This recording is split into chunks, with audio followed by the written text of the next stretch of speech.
ነበረ የቀበሩት የነበረው ማለት ነው። እንግዲህ እሷ እኔ ሳልታይ ካሜራ ሁለቱ ሲቀብሩ ቅረጽ በማለት ሌላ ሰው ነበረ የቀጠረችው።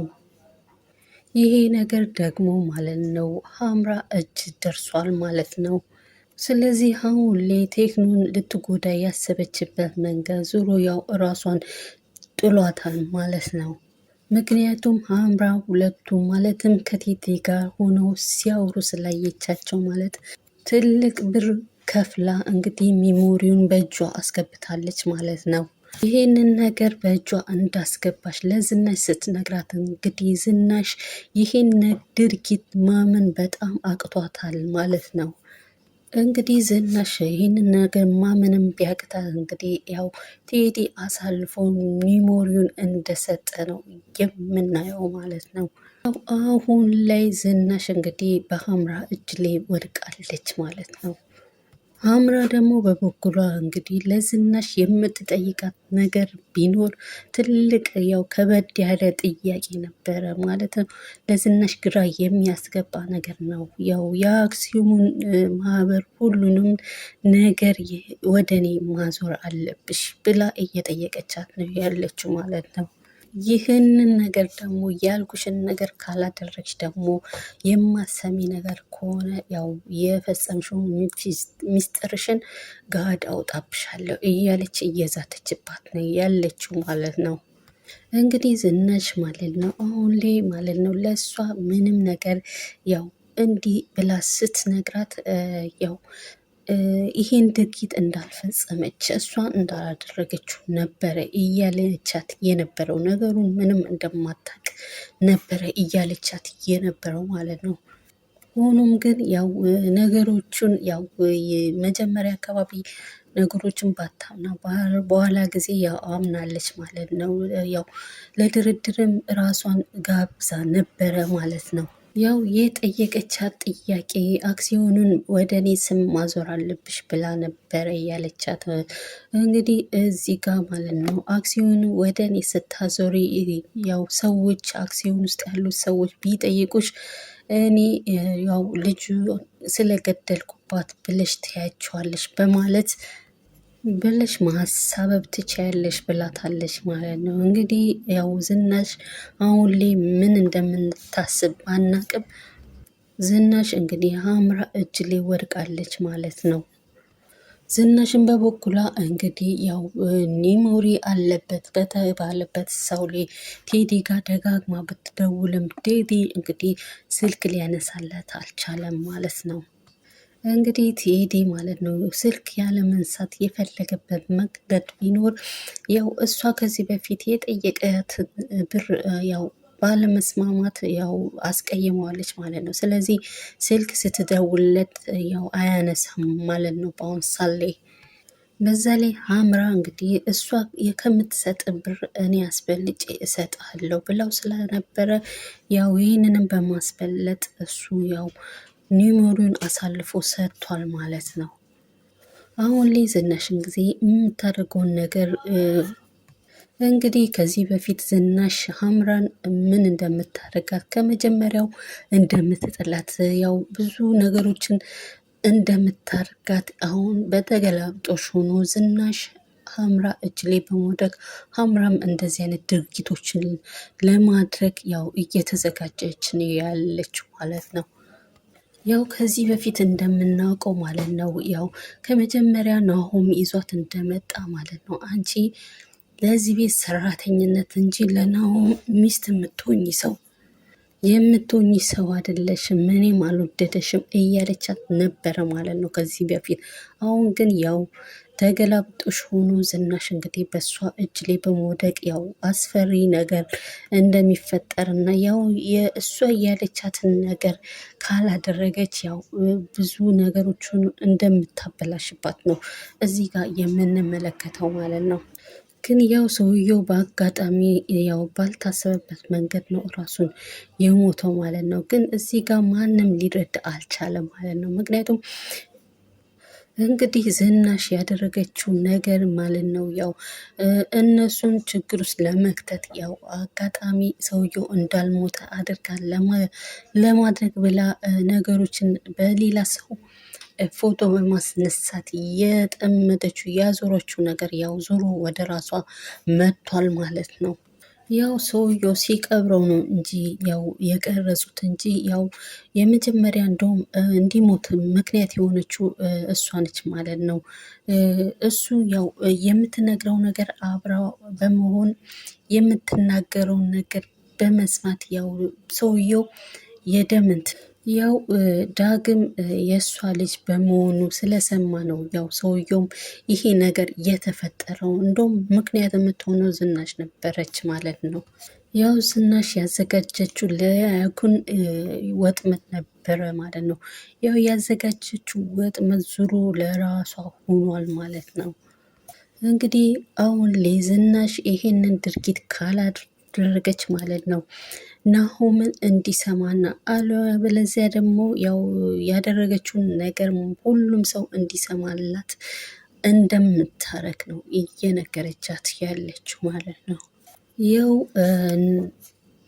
ያው እሱ የእናቱ ምስጢር ከሰማ ያው እናቱ እንደዚህም በማድረጓ ያው ብዙ ነገር ስለሚጸጽተው ያው አስቀድማ ዝናሽ ያው ይሄንን ድርጊት ለመፈጸም ይሄንን ድርጊት ያለቻትን ነገር ከማድረግ ወደኋላ እንደማትል ነው የምናየው ማለት ነው። ምክንያቱም ያው እሷ የሰራችው ነገር በጣም አስከፊ ነገር ስለሆነ ለራሷ ሳይሆን ለሌላ ሰው ወጥመድ የሆነችውን ነገር አዙሮ ራሷን ስለጣላት በአሁን ሳሌ ሚስጢሯ ደግሞ ያው ልጇ ከሰማ ደግሞ ልጁ ደግሞ ያው ብዙ ነገር እንደሚጸጽተው ስለምታውቅ ነገሮችን እሺ እንደምትላት ነው የሚያሳየን።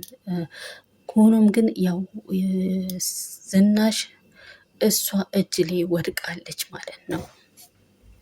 እንግዲህ በአሁን ሳሌ ኑሃሜ የእኔ ብቻ ነች እያለ እየፎከረ ነው ያለው ማለት ነው።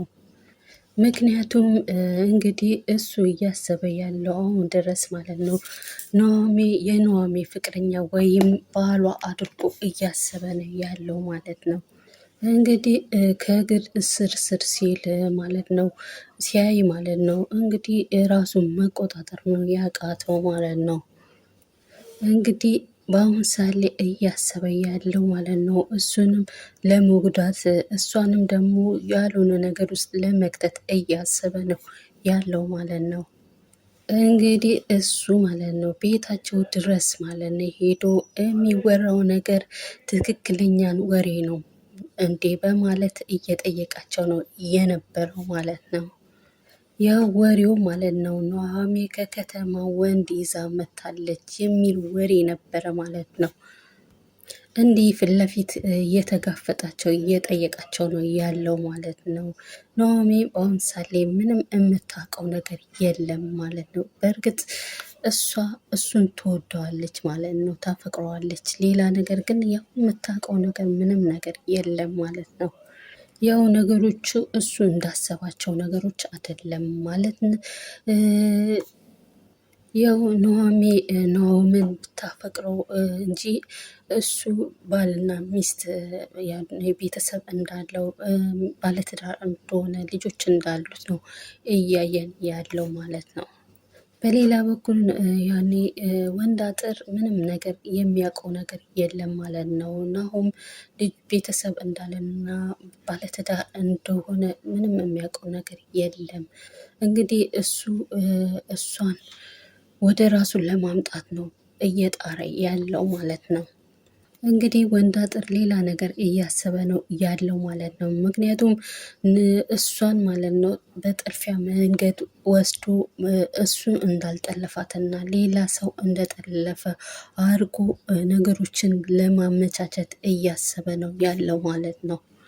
እንግዲህ እቅዶችን ያወጣቸው እቅዶች ሌሎች ከሌላ ቦታ አምጥቶ ማለት ነው እነሱ ከጠለፏት በኋላ እሱ እጅ ምንም እንደሌለበት እሱን ነገር እያቀደ ነው ያለው ማለት ነው።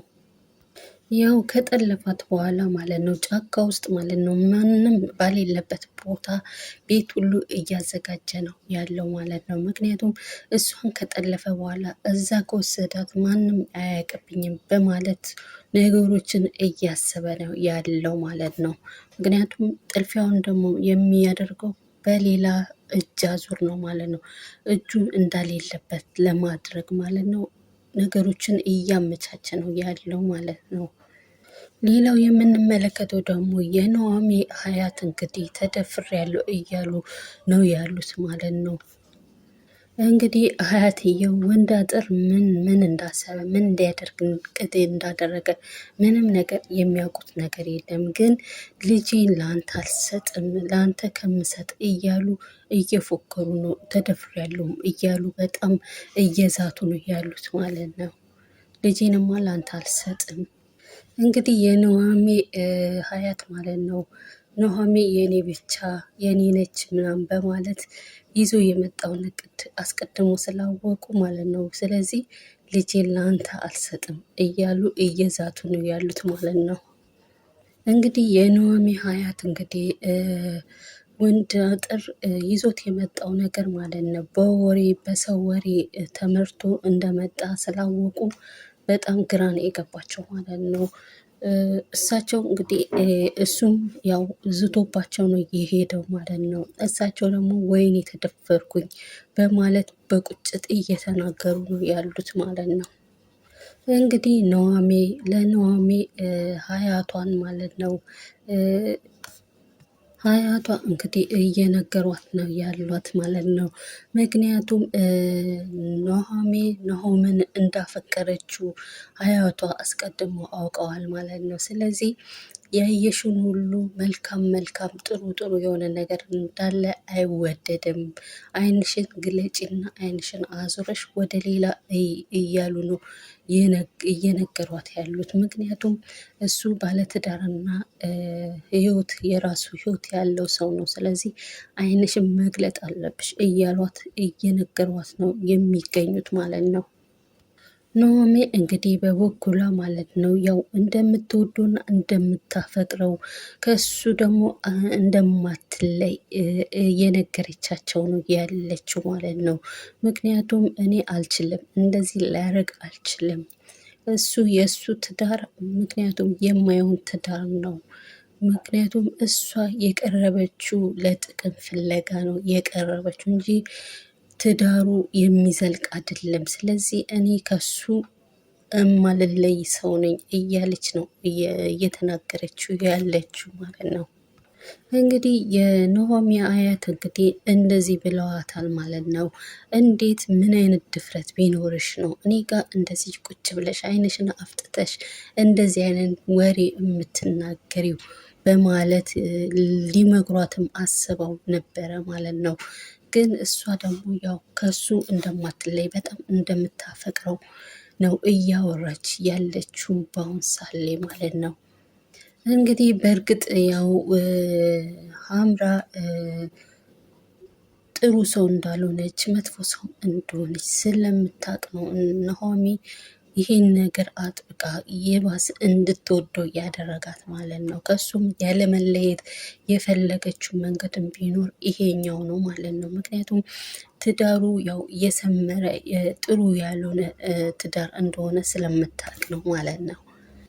እንግዲህ ናሆም ያኔ ሚስቱን በጣም እንደሚወዳትና እንደሚያፈቅራት አያትየው አስቀድሞ ስለሚያውቁ ይሄ ነገር አይሆንሽም፣ ከዚህ አይነት ነገር ውጪ ምናምን እያሉ ነው ምክንያት እየፈጠሩ ነገሮችን እያመቻቹ በተገላብጦሽ እየነገሯት ነው ያሉት ማለት ነው። እንድትረዳና ከዚህ ህይወት እንድትወጣ ነው እየነገሯት ያሉት። እሷ ግን ምንም ነገር በቃ ሊታያት አልቻለም። እሱም ከመውደድና ከማፍቀር ወደኋላ አላለችም ማለት ነው። እንግዲህ ያው ናሆሚም ሚስቱ መጥፎ ክፉም ብትሆንም ያው በጣም ይወዳታል፣ በጣም ነው የሚያፈቅራት። በጣም ስለሚወዳትም ስለሚያፈቅራትም ደግሞ እነሱም ያውቃሉ ማለት ነው። ሌላው የምንመለከተው ደግሞ ወንድ አጥር ነው። ወንድ አጥር እንግዲህ ናሆምን ጫካ ውስጥ አግኝቶት ያው ደብድቦታል ማለት ነው። ምክንያቱም ከሷ ስርስር ለምን ትላለ? ለምን አታርፍም? አርፋ ለምን አትቀመጥም? በማለት ያው እግርግሩን እየመታው ማለት ነው። መቶታል ማለት ነው። ከአሁኑ ወደ ከእሷ እግር ስርስር እንዳይክ አልፈልግም እያለ በጣም ተናዶ ያው እየደበደበው እንግዲህ አንተ የወንድ አልጫ እያለ እየሰደበው ሁሉ ነው እንትን ያለው ማለት ነው። እንግዲህ ነውም ያው ሊያስረዳው ሞክሮ ነበረ። እኔ ባለ ትዳር ነኝ፣ ህይወት የራሴ ህይወት አለኝ፣ ስለዚህ የምወዳትን ሚስት አለኝ፣ ስለዚህ እኔ ከሷ ምንም ነገር የለኝም እያለ ነው ሊያስረዳው ቢሞክርም ምንም ሊያምነው አልቻለም። ሊያምነው ምንም በፍጹም አልቻለም። እንግዲህ አልሰማም በማለት ነው እግርግሩን እየመታ ያለው ማለት ነው። እንግዲህ ወንድ አጥር ናሆምን የመጀመሪያ ቅጣቴን ሰጥቻለሁ፣ አሳይቻለሁ፣ ዳግም ደግሞ እሷ ጋር እንዳትገኝ እያለ ነው እየዛተበት ያለው ማለት ነው። እንግዲህ ዝናሽን በእጇ የምታስገባበት ጊዜ ነገሮችን የተመቻቸላት መንገድ ይመስላል አሁን ማለት ነው። እንግዲህ ከዚህ በፊት የሰሩትን ወንጀልና ያደረጉትን ነገር ማንም ሳያያቸው ደብቀው የነበሩትን ሚስጥር የነገራት ሰው እንዳለ እየነገረቻት ነበረ ማለት ነው። እንግዲህ እዚህ ጋር የምንመለከተው ቢኖር ያው ራሷ የጠመደችው ወጥመድ ያው ለራሷ ነው እየገጠማት ያለው ማለት ነው። ምክንያቱም ያው ላይኩን ለማጋለጥ እና እሱን በቁጥጥር ስር ለማስገባት